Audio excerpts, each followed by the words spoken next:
time for illegal ham in the face?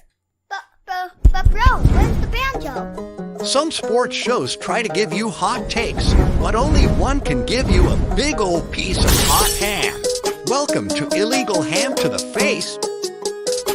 Talking all Cleveland sports and, of course, food on our semi-famous Fat Boy Thursday. Here are your hosts, Fatty and Big Bri.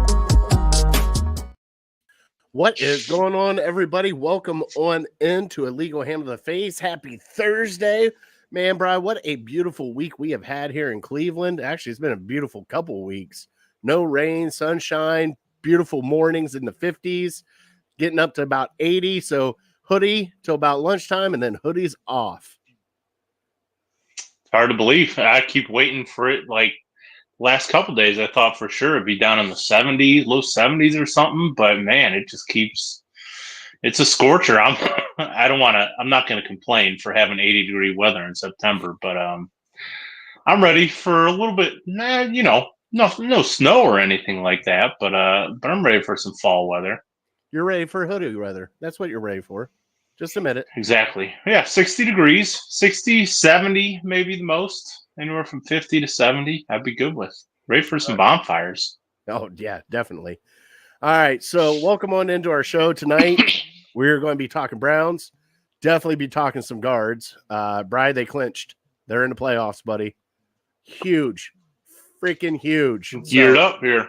All right, Ready. So we're going to have some October baseball. All right, we're going to get into Fat Boy Thursday, which, Bri, the only reason why I brought it up is because we're playing New York, and I need to hear from you because you are the pizza god.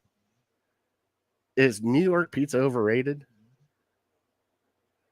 Find out on Fat Boy Thursday. And then we're going to get into our top three right here at the end of the show. Our top three, what was it? Overrated teams. Overrated teams. Mm-hmm. So, welcome into the show. We are sponsored by Harold Q and Lake Area, PA, also City Dogs Cleveland. And we are on Network 216 along with all of our socials here at Ham Illegal. All right, Bri. And Justin already said it right here. Fat Boy Thursday's coming in hot. Yes, New York pizza is overrated. Okay. Ooh. It's hot. Swinging. It's hot. Here we're swinging. All right, Bri. You got any shout outs this week before we start diving into some stuff? No shout outs for me. I just got to shout out my wifey. We had a couple days without the kids. Had a great time. Got to do some stuff here in Cleveland. Went to BJ's Brew House. Had a wonderful time there. And then went to one of the great establishments here in Cleveland, the MGM Casino down in Northfield Park. Did a little bit of gambling and a couple of cocktails and just enjoyed some time without kids. So just want to shout her out. It was a great time. We had a blast. I haven't laughed that hard in a while, Bri. And like she was giggling, snorting, Bri. You know when you got somebody laughing so hard they start giggle snorting? And that was the other thing. That's the other shout I went to. We drove through, so we took Snow Road pretty much all the way through down over the valley, down through the valley. It turns into Rockside there at Independence. Mm-hmm. So we're going down through Independence. We're taking that way because that's the way, Google took us. Bri, there was a double-decker McDonald's that looked like it was built in an old mansion. Floored me. On Rockside Road, right? Yeah, on Rockside Road, down there by Valley. I looked at that thing. I'm like, what do? Do you get a Big Mac and then get an apartment above this thing? Like, that is like a super fancy freaking McDonald's. I even think they had a chandelier in that thing. Oh, yeah, for sure. I want to say it was originally a bank, but I might be wrong. But yeah, it's pretty nice. Cool. Mm-hmm. I looked at my wife. I'm like, how many Big Mac meals does it take to get an apartment over top of that thing? Like, do they got a fire pole that goes down to the bottom floor? Hey, you play your cards right. You win the Monopoly game. You get Boardwalk. They might be rent free up there, I think. I even told her, I'm like, honey, this is the McDonald's that when you see the commercials with all the really good food and not what you actually get, that's where it comes from, is this McDonald's. Yeah, where the Big Mac's actually bigger than like a baby fist. Brian, yeah, a little disappointing. It floored me when I saw that. I'm like, look at this fancy ass McDonald's. Holy shit. So let me ask you, when you and the wifey go out for a night like you had, what's the driving situation? Is it assumed that she's going to drive back, Mm-mm, mm-mm. or you guys Uber, or do you talk about it Nope. beforehand? So normally what we do is when we go out, I will have one happy hour drink with her, and then I will drive us back because she doesn't get to go out as often as I do, obviously, with like my pool league and everything else that I do. So I kind of Uh, have fun. Plus, if she has one drink, I'm driving anyways because, dude, she had one drink from the MGM and she was giggle snorting all the way home and hiccups. I was like, hey, honey. Now, I do have to talk to Bryce about some of those drinks, but $19 for 2 drinks at MGM for 2 drinks? or 2 drinks. I pay that for 1 drink some places. Man, Some football stadiums, So- their beers are ridiculous. so she got a Tito's and cranberry, and then I ended up with a Captain and Coke, and $19. $19. Yeah. Dang. Unfortunately, I mean, I shouldn't told her- be the case, but that's what it is. I told her next time we're going to have to start shotgunning some PBRs before we go in. Just hide them in your backpack, man, and just Hey. oh, excuse me, let me go to the bathroom.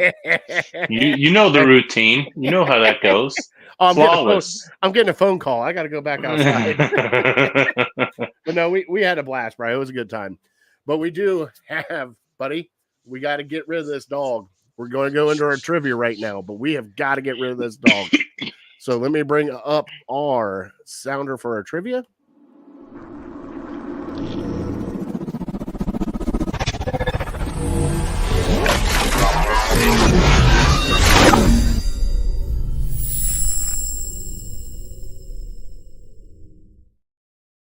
And our trivia is brought to you by City Dogs Cleveland. Bri Bacardi is still at that kennel. This is the 3rd week now that we are showing Bacardi. At least I thought I had. Nope, Bacardi has gone off of here. We did have pictures of Bacardi. I don't know where. Oh, there they are. Found them. Look at that. 2-year-old dog at City Dogs Cleveland. Loves to play. Go get this dog out of there. He is the longest resident there. Longest resident.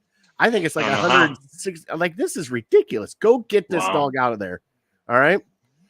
Now, also, we got some news coming down the pipeline from City Dogs Cleveland. Please go check them out. They're going to be at home. 121 Dog Pound. Go get some food for them. Proceeds go to City Dogs Cleveland if you're going to the game on Sunday. Also, Brian, I told you, I think it's in March 4th. I got to double check my notes. But Puck 4 Paws is coming back to Lake Erie Monsters down at the Roho Moho Fiho. Come down, bring a dog, watch a hockey game, have a good time. So those are the announcements there. Brian, it is your turn for trivia, but we are doing a double take trivia today. So we're going to be popping out a couple trivia questions to each other. So go ahead, bud. Okay. All right. Mine has to do with college football. Specifically, I guess, what happened this past weekend. Well, I won't give that away. That might be a hint for you. All right, here we go. Forget you heard that. So since 2015, so almost a decade, since 2015, which Ohio school has the most wins against the SEC? All right, you cock. All right. I do have a twist. If you think you got it, I got a twist, but we'll reveal that at the end. All right. I like it. All right. So, Brian, mine back to you. Guardians clinched. We're getting some baseball trivia to you, buddy. So, 2 little gems I heard. All right. First off, Josh Naylor hit his 30th home run yesterday. All right. 30th home run. Can you tell me the last left-handed hitter to hit 30 home runs for your Cleveland Guardians or Indians? Okay. Also, double up. Ramirez and Jimenez both have 30 stolen bases together. Can you tell me the last duo to get 30 stolen bases together? Okay. Got it. All right. Yep. All right. Let's have some fun. All right, Chris is here. He is 0-2. Craig's What right up, now Chris? 2-0 Oh, in and two. fantasy. Yeah, Oh he's yeah, not. He's Craig. not I think doing- Craig might have beat me. Craig has got a This good week. team right now. Should we go over before we start diving into the? Yeah, cards? do it. Sure. Do the illegal ham to the face fantasy football update because we got games going tonight, Bri. All right, so let's see here. Matchup. We will go back to the league. Okay, what's week 2, right? All right, so your Do. got switch. I got too many leagues. I didn't have my Knicks in the box. Sorry, Bri.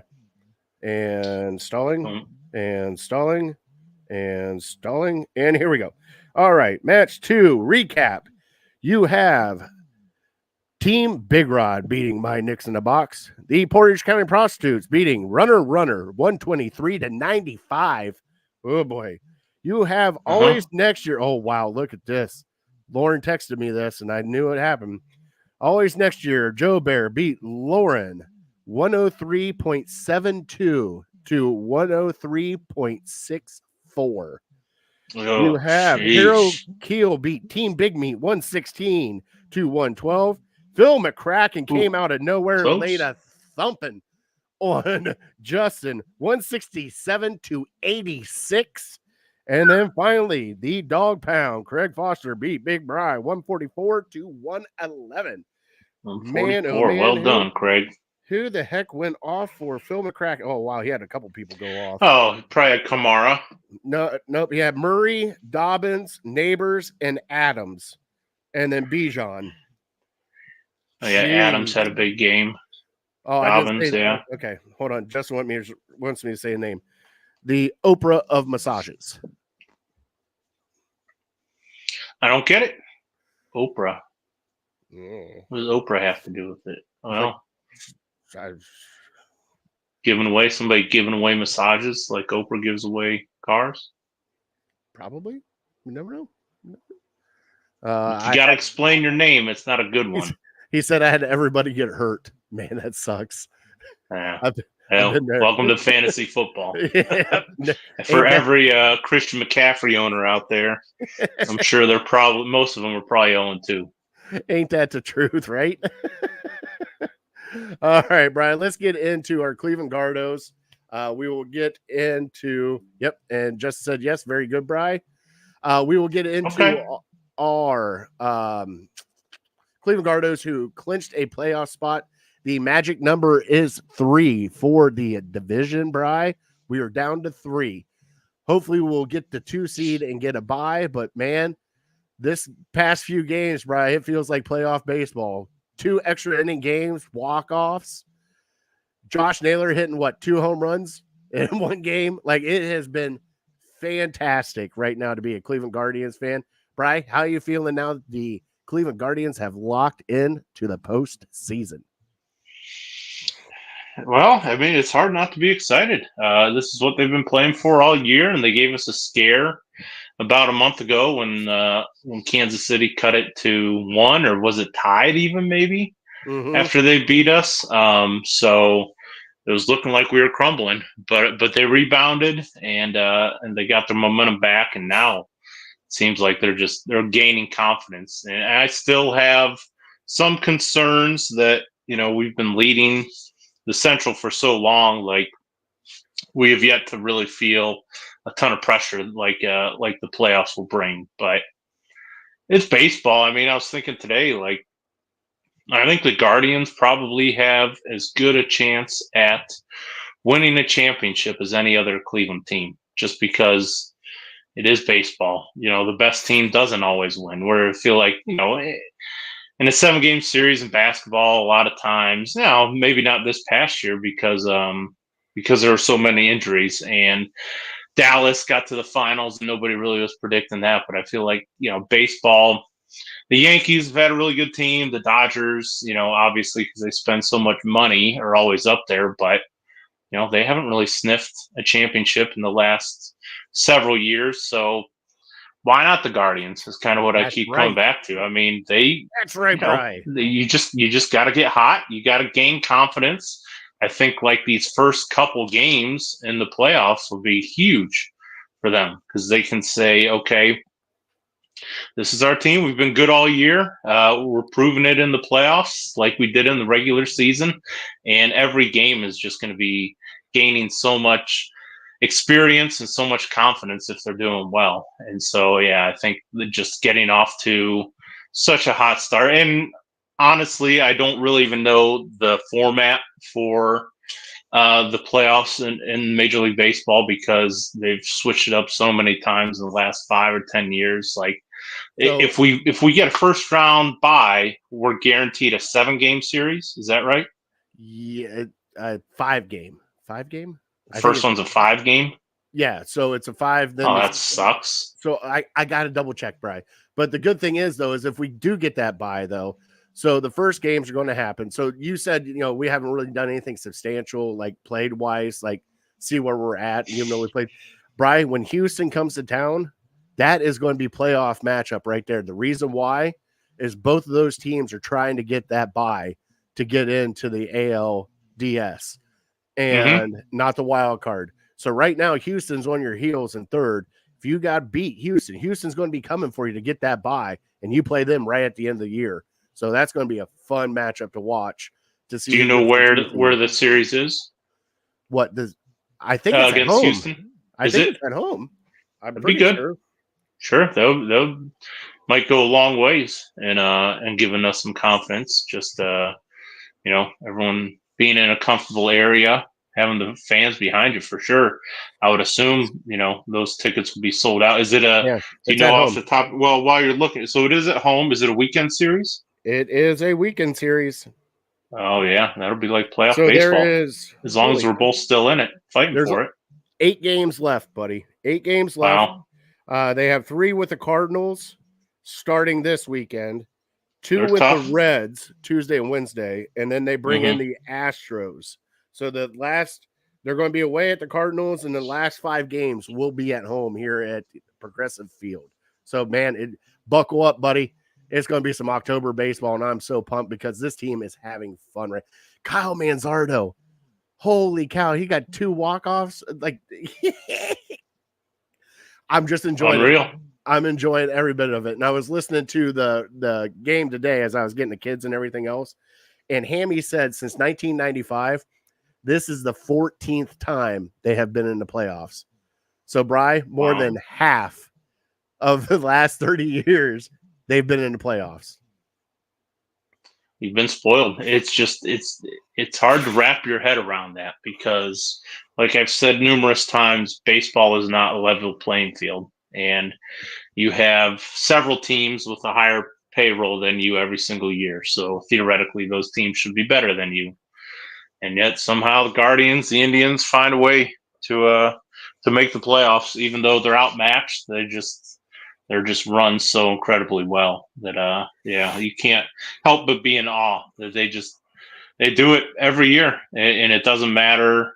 It goes back to Antonetti, Chernoff for sure, but Mark Shapiro, John Hart, even going back to the '90s, just how well run they are, and you just trust them. I know, and they can't do it every year. Last year was a down year. Last year was a frustrating year, but nobody had expectations for this team to do what they did this year, and it's just been a breath of fresh air. And I'm so excited for playoff baseball because I'll actually be able to watch it because it'll be on national TV. But yes, it will.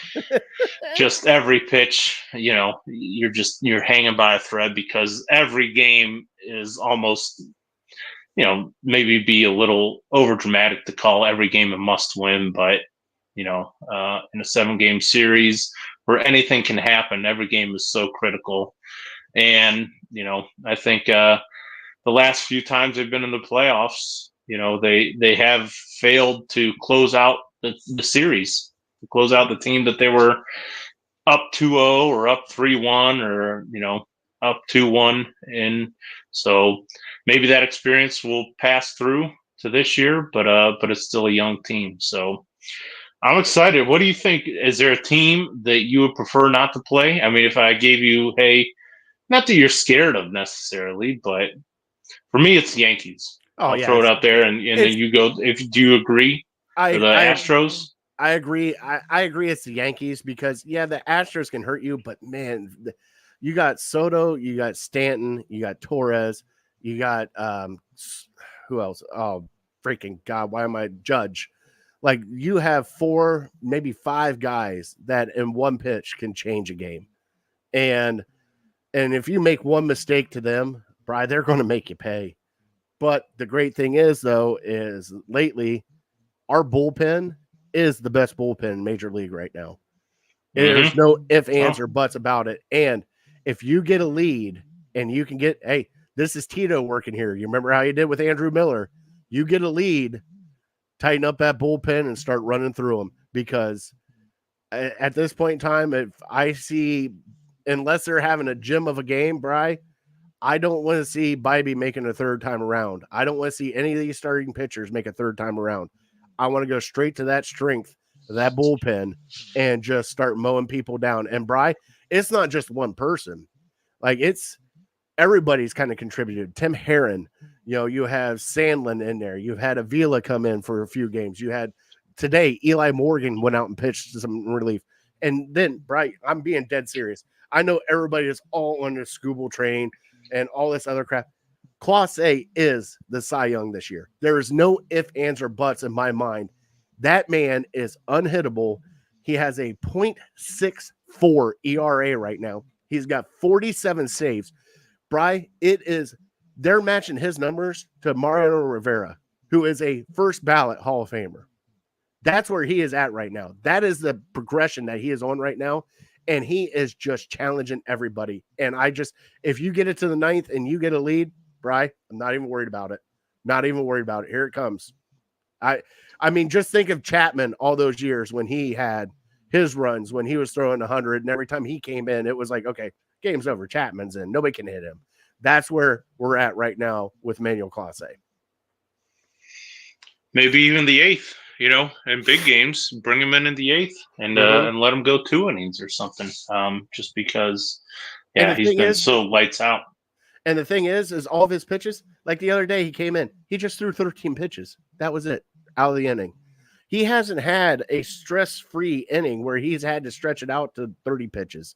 It's been 12, 15, 17, 12, 9. Like, that's what it's been for his pitch count. So he is still fresh and raring to go. And Bri, when you got a guy that's got a 100-mile-an-hour fastball with movement and can pinpoint it, he locked up somebody today with that fastball right at the knees at 101, Bri. And the guy couldn't even swing at it. He just did the knee jerk, went shit, and just walked back.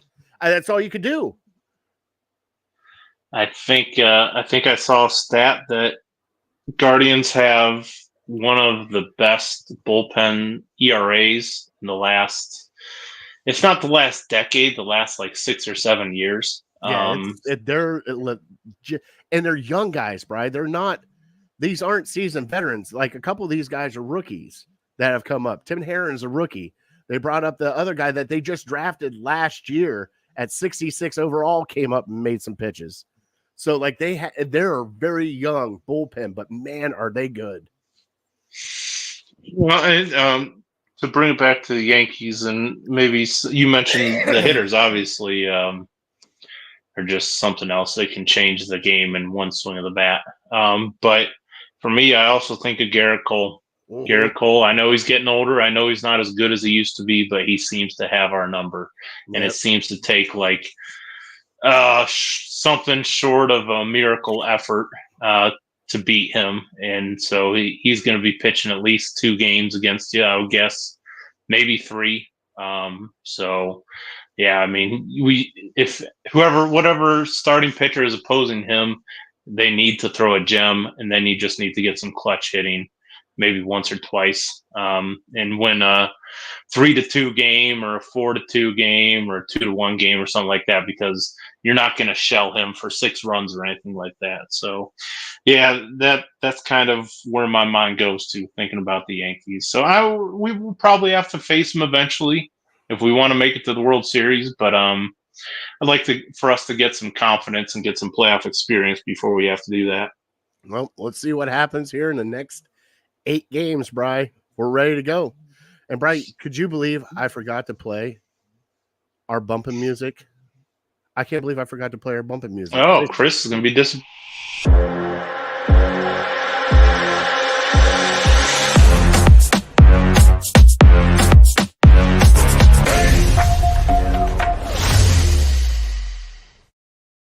I had to play it, Brian. You had to play it. Oh, yeah. All right. Made up for it. So, Brian, let's get into our brownies. As I said, week 2 win was much needed. Brian, it wasn't pretty, but it's a win. We beat the Jacksonville Jaguars. The defense looked pretty much amazing, with the exception of a couple plays they kind of gave up. Myles Garrett, third down play where he just came in and just destroyed Trevor Lawrence, and it was like the big third down play, and he showed up. A lot of defenses on the pitch count now. We still got people that are hurt for this week coming up. But, Bri, let's go back to the Jags game. What'd you think of the Jags game, bud? I'm going to start off by giving myself one of these because I damn near knows the score. I had 19-13. It ended up being 18-13. Had it not been for those holding penalties and we kicked a field goal instead of got a safety, I was gonna start texting you and blowing you up. But I figured close only counts in grenades. But I'm gonna pretend like I really knew what was gonna happen in that game, and so I was close enough. But yeah, I mean, it was just it was kind of a workman's effort. Kind of went how I thought it was going to go, to where the offense has just enough firepower and the defense steps up and brings their A game. And even though we have had questions about the defense on the road, I figured after that debacle against Dallas, and it wasn't even all on the defense. It's not like they played terrible or anything like that, but I just figured the entire team was going to be pissed off after that week 1 display. And so, yeah, the offense came out. They looked really good on the first drive, and then, sputtered here and there. It was kind of another team effort. I wouldn't say one guy looked terrible. You could probably throw 5 or 6 guys into a basket and say they didn't really look good on this drive or that drive, or this penalty cost us, this drop cost us, whatever it may be. But at the end of the day, you did enough to get a win, and that's the most important thing. And you have a chance here in the next month to really start getting everything working right, and also while winning ball games. Yes, you have 3 very winnable games. Now we know the Raiders game might not be as easy as we thought, like we discussed earlier today. Beating the Ravens, and I think I told you that it scares me a little bit about this Giants game, even just the Giants being 0-2, knowing what happened to the Bengals and the Ravens, both my survivor picks, out the window 2 weeks in. So just when you think you can predict who's going to win, playing against these bad teams, even if it's at home, it doesn't matter. So I really pray and I hope that the Browns aren't starting to feel themselves after a 5-point road win and thinking that, we got the crappy Giants coming in, because as we'll get into later, the Giants are a team that maybe isn't as bad as some people want you to believe. They have some talent on their roster. But going back to the Jacksonville game, yeah, it wasn't pretty. It certainly can look better in a lot of areas, but you got the win. And so that's the big thing that I take from it. You had to win, eventually, to get the ball rolling, to give you some confidence. And we did it. And there were times where we did look good. And then there were times where, we just had some bonehead plays or mistakes or whatnot. But when you don't get a whole lot of experience in the preseason, sometimes, as we're seeing across the league, it's just across the league. Bad. It's bad. Yeah, it's definitely across the league. The offenses are down. It's almost like a historic rate at the offenses where they're at. It is, right? So, hey, with the exception of New Orleans Saints, and they're the anomaly right now. So can I give you real quick before you get to your take on this game? I have some just mind-blowing stuff about the league. You mentioned the Saints for sure. What did you say? They scored on every drive this year? 19 possessions on offense, and they scored on every single one of them. That's crazy. Nobody in their right mind would have predicted that No. at the beginning of the year. No. And they look head and shoulders as above every other team in the NFL. And the Steelers, we were talking earlier about the Steelers, have scored 1 touchdown and they have 2 victories. No. Oh my God. You can't write this stuff. And then field goal kickers. What about Washington? Austin Seibert getting 7 field goals for the win. Do you know that was when I was going to close it out with? So they got 7 field goals. They did not score 1 touchdown, and they won the game. The Giants scored 3 touchdowns, and so one team has 3 touchdowns, not offensive touch. I mean, 3 touchdowns total. The other team has 0 touchdowns, and the team that has 0 touchdowns beat the team that has 3 end zone appearance. Just like you can't. I think it's the first time in league history that that's ever happened. It's been crazy. And yeah, field goal kickers are.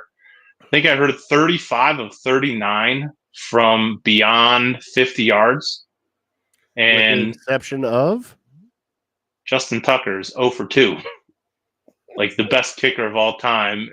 Everyone else is 35 of 37. He's 0 for 2. And it's just like wacky stuff is happening. It's just, what did I hear?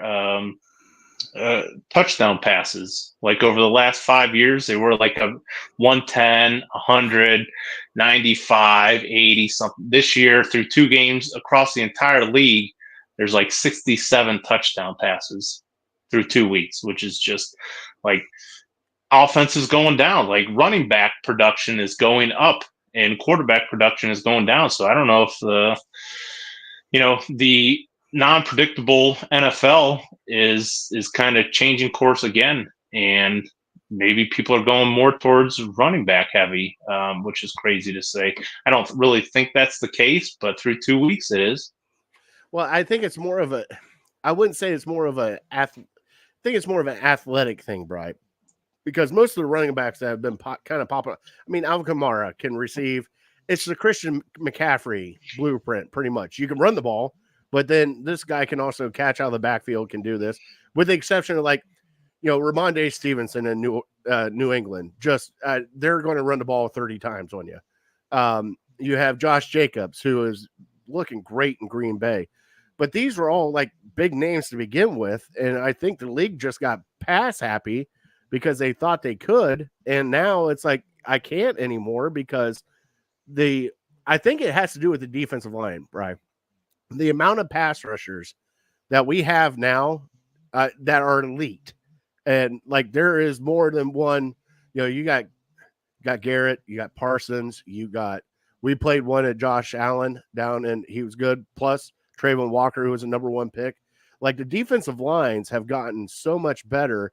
And it seems like the offensive lines have gotten worse because in college, you don't have to block anymore. Like it's so quick and so scripted in college. Like the college game to the pro game is totally, unless you're with Iowa, and then, you're going to be a great, offensive lineman no matter what, or Wisconsin, because that always seems to happen.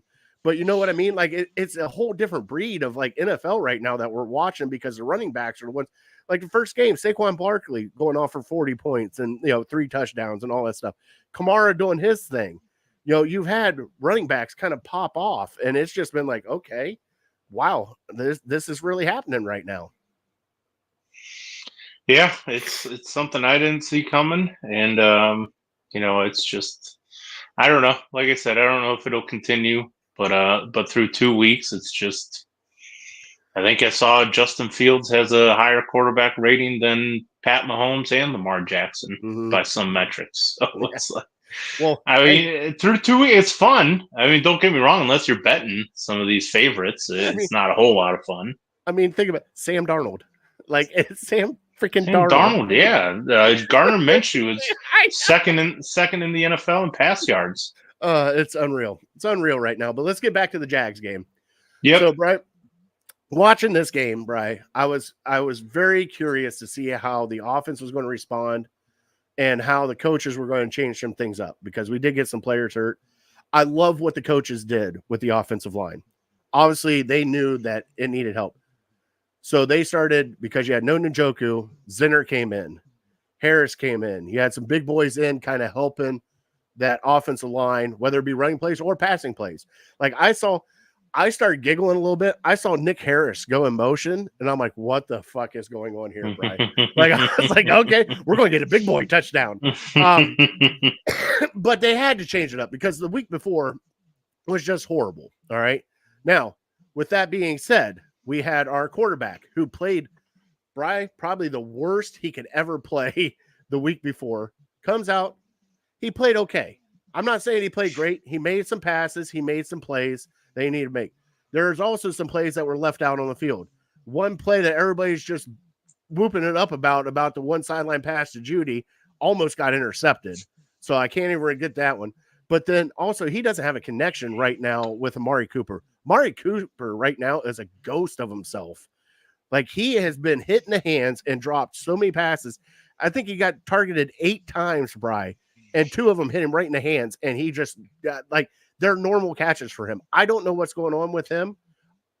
We got to figure that out. But I explained this to my mom, and she asked me, she goes, son, how did you think Watson played? I'm like, well, Mom, I'm going to do it in fat boy terms. All right. So he went from shitting his pants to having a wet fart. At least it's not a complete mess down there, but you're going to have a little cleanup to do. Okay. So, did your mom appreciate that analogy? Actually, she laughed her ass off, and she asked if I was going to use it on the show, and I told her I was. But, I mean, There you go, man of your word. Deshaun played okay. Let's not say that he played great. He got a rushing touchdown. He was still inaccurate with some passes. Still, the offensive line still not giving him a lot of time. He was pressured 44% of his dropbacks. But, Brian, we got to see what we can have when we do have a run game and an offensive line blocking. The other thing that they did was, hey, Ford, you're going to take a little back step. We're going to put the big boy in there. We're going to get 3 yards. We're going to get 4 yards. We're going to scare them with the run game. And combined, they had 125 or 126 rushing yards. That's going to help you with this offense that they're wanting to build. And Bright, Jerry Jeudy showed up, looked good on some of the passes, especially scrambling passes. I feel bad for David Bell because he showed up and started having a good game. Right. Dislocated hip. He's out for the year. Even was it Akins, our tight end? Yeah.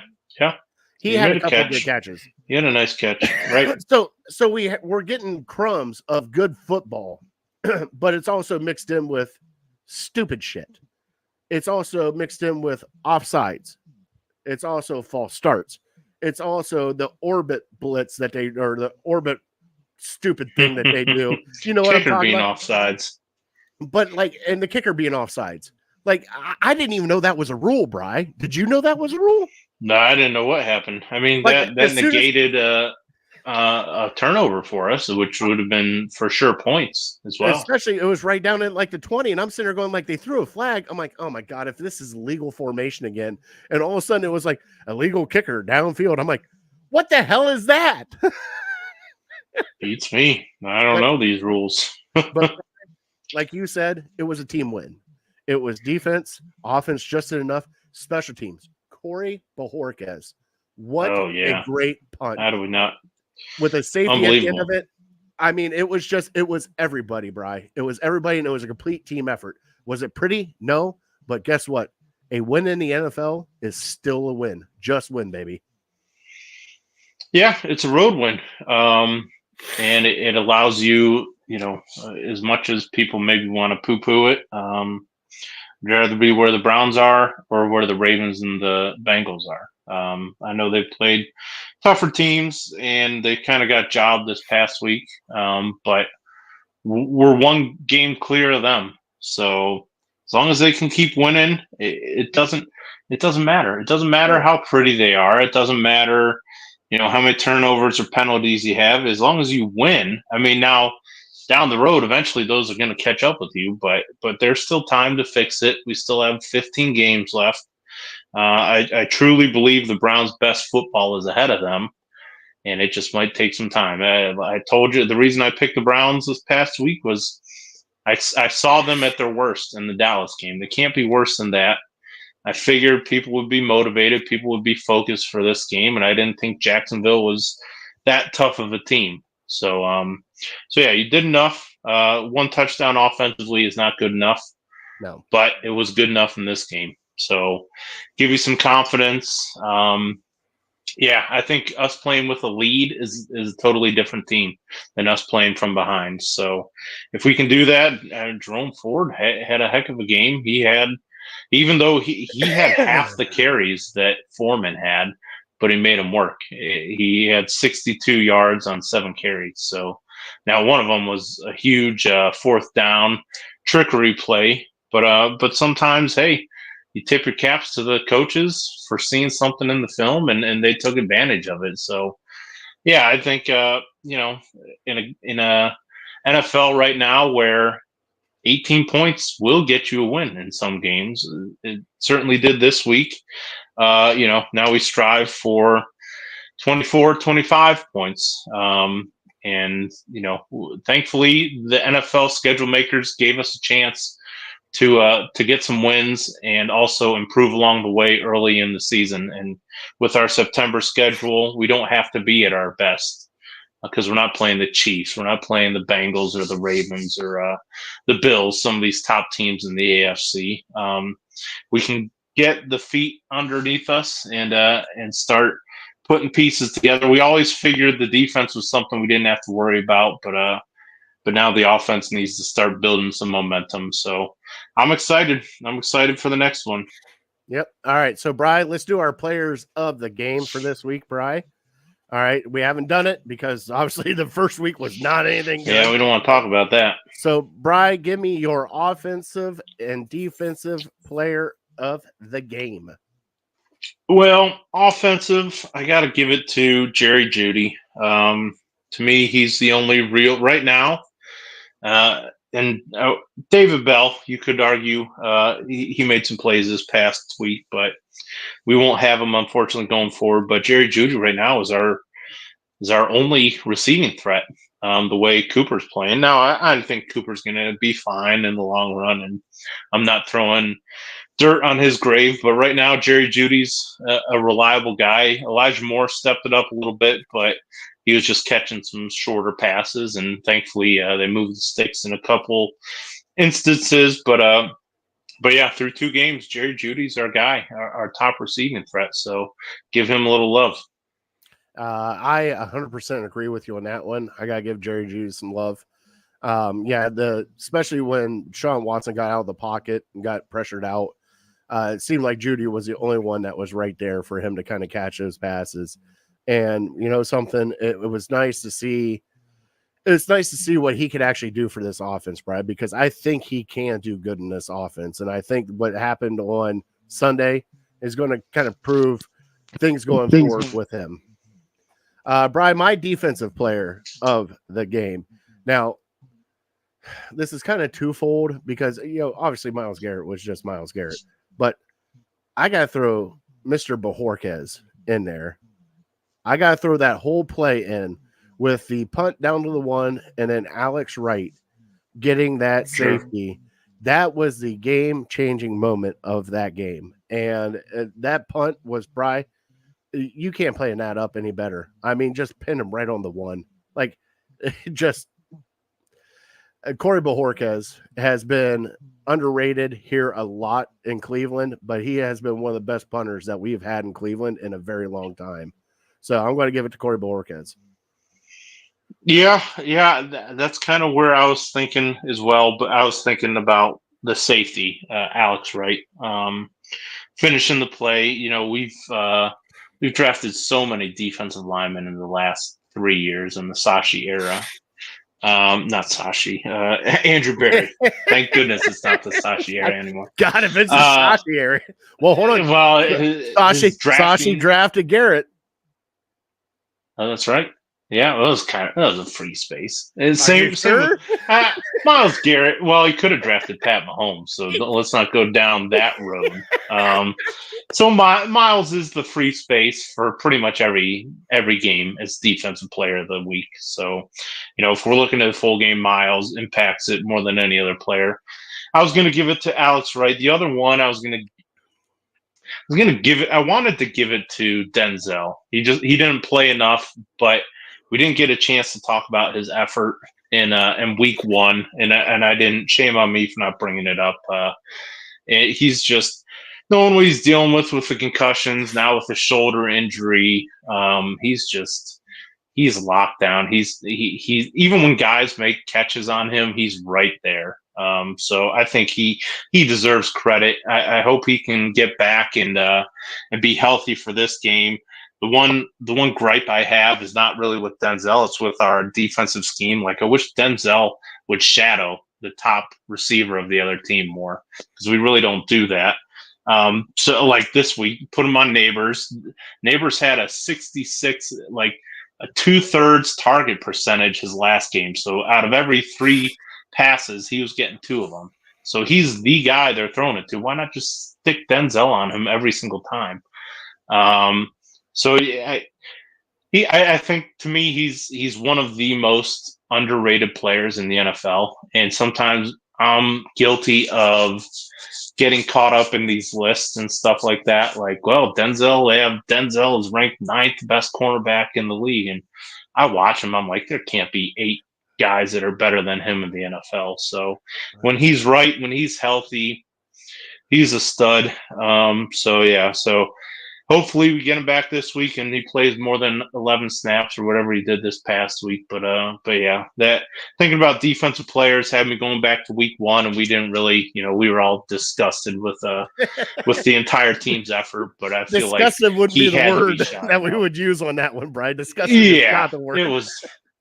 And CD Lamb made one really nice catch on him, but like I said, Denzel was right there. Right so there. It's not like it was a nice catch. He had his hand on the ball. Like right. It almost takes the perfect pass and the perfect catch to get in on him. So yeah, he's not vocal, he's not brash. He just kind of shows up, does his job, and maybe not the greatest tackler or needs to get his head out of the way when he lowers his shoulder, but as far as a shutdown corner, he's as good as there is in the league.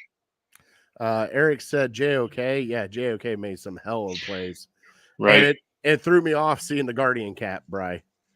I didn't even know what to think of that because as soon as I saw it, I'm like, who the hell is that guy? Like, I didn't even see it beforehand, nothing of that nature. I just saw the one where he kind of speared right through and got NTN in the backfield.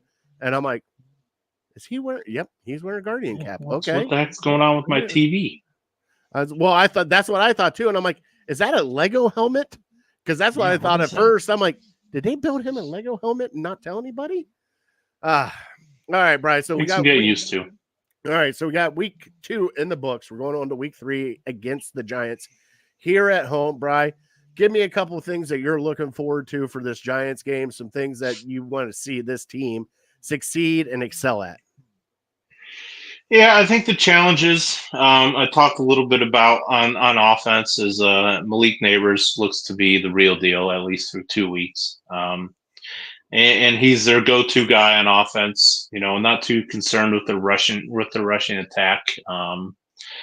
But Daniel Jones, like I said, he's been the punching bag of the NFL for the last couple of years, and I think he's a little bit better than what he's given credit for. So you can't sleep on them.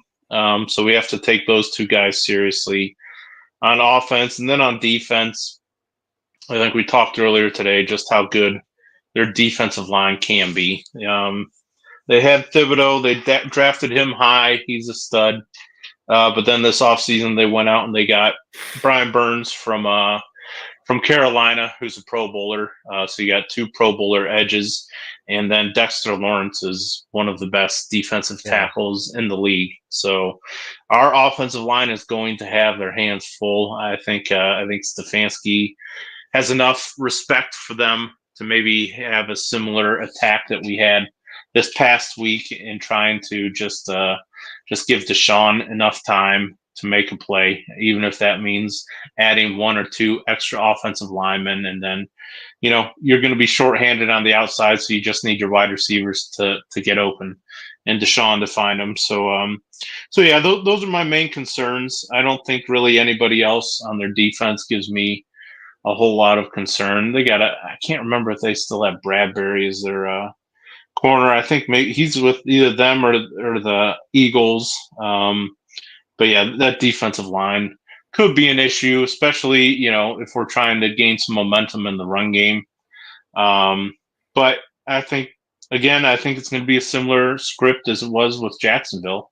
Just don't give the game away. Trust your defense.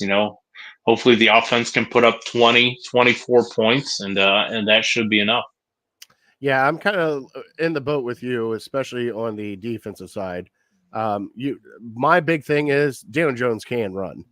You got to keep him inside the pocket. Don't let him get outside and stay disciplined.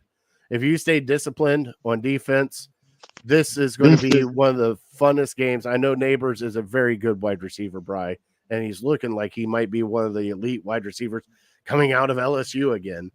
But Bri, if you can kind of shut that down and stay disciplined on defense and not give up the 66-yard throw, not give up the big play downfield, and just keep everything in front of you, I think that's all you really need to do to kind of take this game over and win, and just let your defensive line, which is solid, take this game over.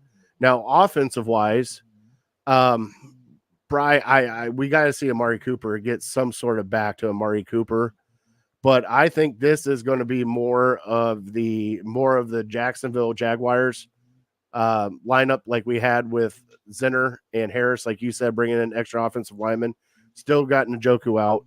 We're not sure on Conklin. Conklin might be playing this week. It might be a pitch count for Conklin. Jed Wills is not playing this week, which I'm bringing that up here after I'm done with this. But I think with offense, just don't do any mistakes. You didn't turn the ball over. Guess what? You won. Don't turn the ball over. That's all you got to do is not turn the ball over. Don't do the stupid mistakes, because those are the things that shoot you in the foot. And it's the false starts. It's the things like that. Clean up the penalties. You are the most penalized team in the NFL right now by like 6. Right. Like, it is unreal. Right, like, you got 29 penalties right now in 2 games. Let's clean that up a little bit, guys. And normally I would say that's on the coaching, but then I had somebody on the morning show on Ken Carmen and Anthony Lima, Mr. McLeod, say that that's on the players and not the coaching. So got to go with the guy that plays football. So Eric said feed Ford. Yeah, you can do that too. I mean, You're good. Between Ford and, God, why am I forgetting his name, Bri? Foreman, Devontae Foreman. Between those two, it worked. It really did work with the 1-2 punch of those two, because they run a little different. I mean, Foreman is 240 pounds of just, big boy. And then you got Ford, who can, if he gets loose, can run, and he showed it. So we're gonna have a fun game, Bri. Bri, let's get into our picks. All right. Mm-hmm. The spread is, I believe, 6. Yeah, something like, we'll say Okay. 6.5. You want to say, just so there's no pushes? 6.5. So there's no pushes. All right. Because we weren't sure. Bri, I am going to. I was down on the Browns after that game, Bri. That was just a horrible game, and I picked Jacksonville to win, but they are coming back home, Bri. A little home cooking. There'll be more cheers than booze, hopefully, in the stands. I'm going to go Browns 27. Ooh. And I'm going to go the Giants 17. All right. I'll take that all day long. All right. What about you? I'm nervous. I'm nervous about this game. This is a classic letdown game. Everybody's going to be picking the Browns. Like I said, the Browns won last week, so they're going to start thinking, maybe reading their press clippings. So it's going to be on the coaching staff to get them focused, to let them understand, hey, The Ravens were supposed to beat the Raiders. The Bengals were supposed to beat the Patriots. Those two teams lost to inferior teams at home. So it can happen. And the Giants are backed into a corner. They're a rattlesnake right now at 0-2. If they go to 0-3, there's basically no chance of them making the playoffs. So you're going to get their best effort. So I'm worried about that. I think the defense is going to show up. Oh gosh, as I'm thinking about it, you know what? We're going 19 again for the Browns, and I'm going 17 for the Giants. I think it's a close game. I think hopefully the defense makes a play at the end, like last week, to get us the W. But yeah, you're gonna have to bring your A game. This is a classic game where trap game. I think I called it earlier. So you're gonna have to be ready. So it's gonna be closer than people think. So you're taking the Browns, but you're taking the points. Taking the Browns, but New York to cover. Yep. All right. And so you got the Browns on both. Hey, we got two big boys in here. We got Big Mike from the Man Cave in. Said they're going to win by double digits this week. We got Big Kev. Sounding great, lads. Big Mike comes back in. Watson continues to step up, and Cooper has a big game. And he says that the Giants punter will have a good game throwing the ball. That means Myles Garrett's going to eat. Do you know who their punter is? I think is he still Jamie punter? Gillen. Isn't it I thought Jamie Gillen? so. Yeah, that's what I thought. Because they had to kick him out there to do field goals, and he couldn't even make a field goal. Oh, this past week, is that what they did? Yeah, because Graham Gano got hurt again, so they didn't have a backup. They didn't have a backup kicker, so they had to go for it multiple times on fourth down. Oh, jeez, and that's why they lost, huh? Oh yeah. So we got. Here's Kev again. Go Brownies. Yeah, Kev. Soprano like Giants. Here we go, man. Getting it all in tonight. All right. Like that. Yeah, he said the kicker, Graham Gano, was hurt on the first play. Very first play. Gotta love it. Scares the crap out of me. I mean, carry two kickers for crying out loud. I mean, you got to these days, right? I mean, that's why they lost the game. If they had a backup kicker, they probably win the game. Yeah. Well, let me get a little fatty rant out before we start with Fat Boy. Go for it. Brian, you and I talked earlier. All right. This is going to be a little fatty on fire. Let me take a little all right, Brian. I don't know what the Browns front office is thinking right now. Jed Wills is still limited at practice, still not playing. I understand he's hurt. I understand he's injured. This is the second game now. Why the hell did you not put him on the IR, make him get healthy after 4 weeks, and bring him back after then, instead of wasting a damn roster spot on this guy who's not going to be able to play for us? They already gave the IR to Chubb. Why can't you give the IR to this guy and get another left tackle in here to kind of help out and ease the pain? Because we still got Conklin hurt. We have 2 tackles on our bench right now that cannot play, and the front office has mismanaged this like you wouldn't believe. I agree. It's the mystery of this young season. Why is this guy who we all thought would be fine by March, why is he still not playing? And he's not helping the matter because he's saying that, I'll be out there when the coaches tell me I can play. Well, what does that mean? Is it the coaches that are holding you back? Or is it your knee? I did tweet off of our show account to King Carmen this morning because he kind of said that's a Pat Shurmur answer. And I was like, well, you need to start playing the buzzards for the Pat Shurmur. Take me back to that. Oh, we're past that. I know we are, brother. Well, let's get into Fat Boy Thursday, and then we'll close out with our top 3. And here we go.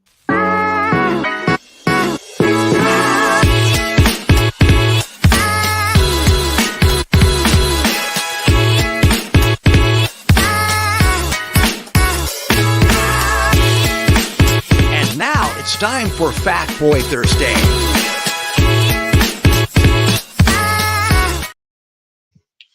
All right, so Brian, I got to ask you the question. I asked you at the beginning of the show. And the reason why I bring it up is because everybody says that New York has the best pizza. They just have the best pizza. They get it by a slice. You know, you get the big grease and the fold and everything else, and there's a certain way you eat it and blah, blah, blah, blah, blah, blah, blah. But, Brian, there are so many different pizzas now in the United States that is New York style still the best pizza? Boy, that's tough. Gosh, I think yes. My initial answer is yes, but it kind of depends on your mood.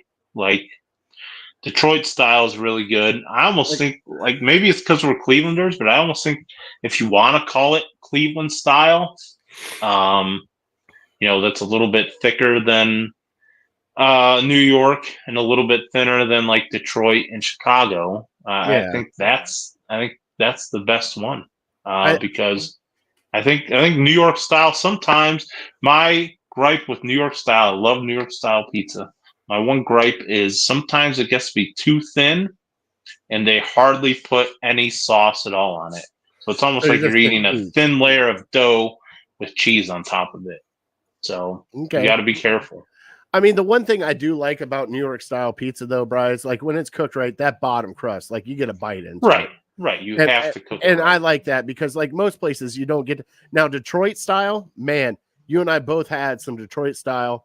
It's a little different. It's not like a full deep dish, but it's also not this. But the sauce is different. Everything's different. Crispy. Yeah. Even like West Coast pizza, like they're coming out with some great stuff out on the West Coast over there in LA with, different toppings, different flavors, different any of that. But Brian, like when I'm looking for a piece of pizza, like I don't want a flimsy little slice. Like I'm not saying it won't fill me up, but like I'm looking like you said, like our style pizza. Like it's not a thin crust, but it's not a thick crust. We're kind of right between topping. Right. We are like Chicago when it comes to sausage. We make some damn good sausage here in Cleveland. You get some fresh sausage on there, some great pepperoni. We have some great stuff here. Brian, I'm going to come out and say it. I think right now, I think it is overrated. I think New York style pizza is overrated because you can get great pizza anywhere now and just not New York. Like, I think that's what it is because everybody's been pushing me like, well, you got to go to New York and try it. Well, I've had New York style pizza and it's okay. Like, I'm not saying it's not good. Like, if we're doing the rate test, I'm giving it 7, 8 out of 10. But I've also had some pizza places that are different that have some killer ass pizza. And it's different than anything else. Like even like you get the old school, like not even like sort of Detroit style, but you got some places that do what they call their deep dish or their pan pizza. It's just a thicker crust, but man, you put that sauce on there. And like you said, man, there's not enough sauce on that for me. Like if I want sauce, I think of like Detroit style. I think Chicago with their sauce. Like they don't mess around when it comes to sauce on certain pizzas. So here's the reason I'm going to say it's not overrated. And this is for me personally. And I think I don't know for sure if it applies to you as well or not. I've never been to New York City. So I've never had true New York style pizza. And so I got to imagine what we call New York style pizza here is maybe a step below what the real thing is in New York City. So you're telling me we're going to have to make a road trip. So that would be probably the only reason, maybe one of the only reasons I ever go to New York City is to get real authentic. Like I would hit up all the places, like look up Portnoy's reviews and just hit up all the New York City style pizzas and, get the best of my favorite food because I think that is the pinnacle of pizza because, we've had some New York style pizzas here, but I think, like we talked about, they're lacking sauce or they're lacking flavor. Maybe it's not great. Maybe it's too floppy. Whereas I think in New York City, they have perfected it. So I hold back my true judgment until I have the actual thing. All right. Bri, I'm with you. I kind of agree. We haven't had the New York City style pizza. I'm with you. I've never been to New York City. I've been Right. to and had pizza. Yep. But see, I haven't had like the good places there in the city. So I get what you're saying. I just like the places that I've had. Like, I'm not saying it's not good pizza. Like, it is good pizza.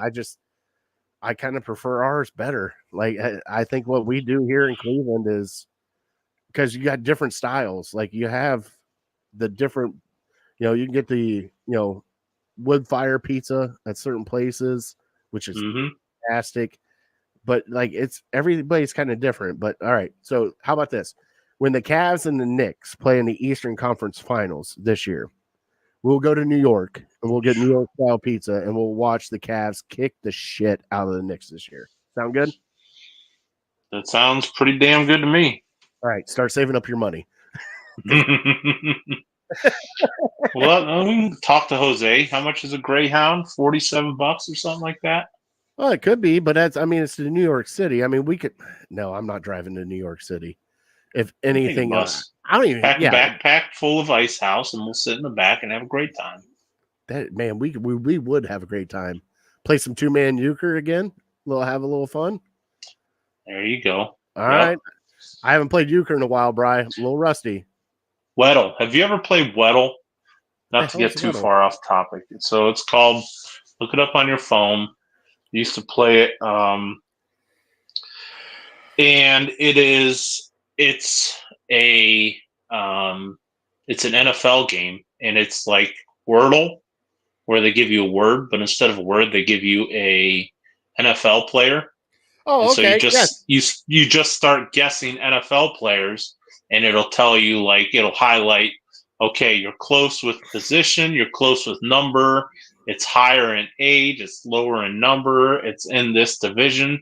So you just keep guessing players, and I think they give you maybe 6 or 8 guesses. So it's kind of fun. Pass the time. Is that what it? Yep. All right. So I put in Andy Dalton, NFC South, 6'2" and under. I got a yellow. Okay, so 6'2" and under, I think. So he's under 6'2", but he's close to 6'2". So it's within like 2 inches. So he's like 6 foot or 6'1" or something like that. Okay. What was the other yellow? NFC South. So the yellow is he's in the NFC. If he was in the NFC South, it would be green. Baker Mayfield. Nope, not in the NFC South. Nope. 6'1" and under. So, well, and also it says the position is quarterback, right? No, the position is not quarterback. I know it did not highlight quarterback, so you don't guess another quarterback. He's not a quarterback, but he's in the NFC and he's shorter than 6'1". So guess a wide receiver, Devontae Smith or something. So I have to do that after we finish. Play around with it. It's fun. I mean, when you're bored. That's a great one. Thanks for showing that to me, bud. Yep, for sure. All right, let's get into our top 3, and then we will get out of here with our trivia answers.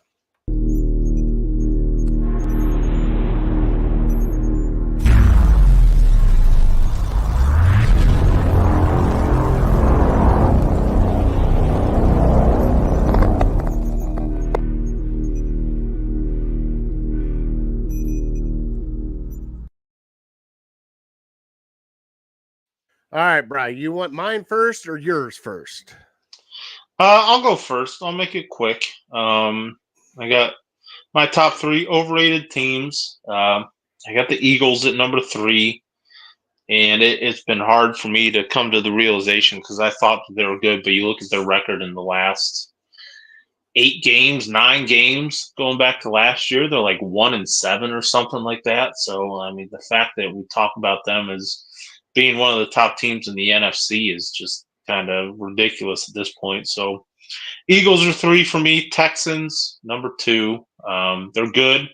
I just feel like so many people have anointed them as, I think they have the second best odds in the AFC to win the AFC after the Chiefs. And, this time last year, we were thinking about them as one of the worst teams. And they've made tons of strides. They're very good, but are we sure they're better than the Ravens and the Bengals and the Bills?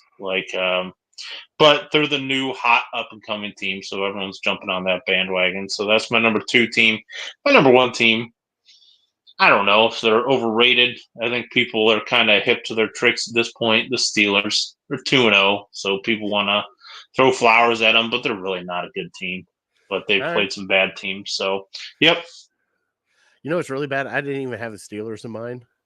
Oh, yeah, because, I mean, they are 2-0, Yeah. but I think a lot of people aren't, like, singing their praises. They Well, kind of know no, what they are, but they are the I Steelers, so they get talked about. well, of course, and you know, it's Mike Tomlin, and they'll find a way to go above 500 and do it all over again. All right, so Brian, my number 3, and it's starting out with one of the teams tonight, the Jets. Every year they have been trying to fix the Jets, and every year the national media is like the Jets. The Jets are dead. I don't know what to say. I'm tired of hearing about Aaron Rodgers being 40 and coming back from his Achilles and all this. Every time I hear that the Jets are going to be good, and they just lay the biggest goose egg ever, Bri. The Jets are number 3 for me. Number 2, I am with you on the Eagles. I think the Eagles are way overrated. I think the Eagles are right now struggling to figure out what the hell they're doing. And Brian, my number 1, and it will always be my number 1, no matter how many times I say it, the Dallas freaking Cowboys. Oh, boy. Every year. Sorry, Juice. It's not, everybody hypes them up to be something so spectacular. And yes, they kicked our ass. I'm not saying they didn't kick our ass. They kicked our ass, Brian.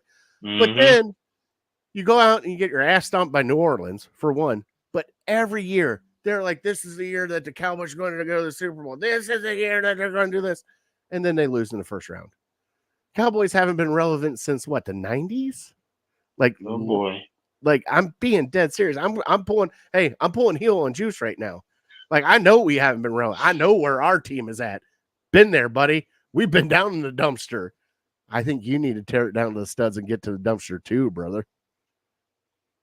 Not anytime soon, the way they're paying guys. Nope.